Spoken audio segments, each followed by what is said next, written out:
આમ કહેવાય ને, આમ ભ્રષ્ટાચાર બહુ ખરાબ વસ્તુ છે, બહુ મોટું દૂષણ છે, એવો જંતુ છે કે જે દેશને ધીમે ધીમે ખાઈ રહ્યો છે. તમારી નજીકનો જ કોઈક માણસ ભ્રષ્ટાચાર કરે તો એના પર કાયદાની જેટલી કલમ લાગુ પડતી હોય, જે કાયદાનો નિયમ એના પર લાગુ પડતો હોય, તો એને જે સજા કરવી હોય તેમાં થવી જોઈએ સજા, એવું માનું.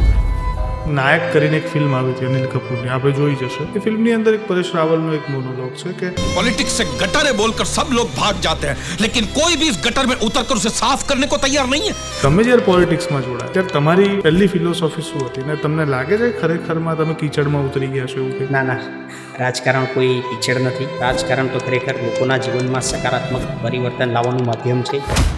કે લોકો સેવા કરવા કરતાં વધારે સોશિયલ મીડિયામાં પોસ્ટિંગ વધારે કરે છે, સોશિયલ મીડિયામાં એક્ટિવિટી વધારે હોય, તમે એટલી સેવા ન કરતા હોય. આવું કેમ બનતું હોય છે? આની પાછળ શું માનસિકતા છે? તો આને હું પોઝિટિવલી કહું તો ભલે સોશિયલ મીડિયામાં દેખાડો કરે, પરંતુ એને જોઈને જ્યાં અન્ય 2-5 વ્યક્તિ પણ એ કામ કરવા પ્રેરાય તો એ સારી વસ્તુ છે. પણ એક છે ને કે કેમેરા બંધ થયા પછી સેવા ચાલુ રહે ખરી.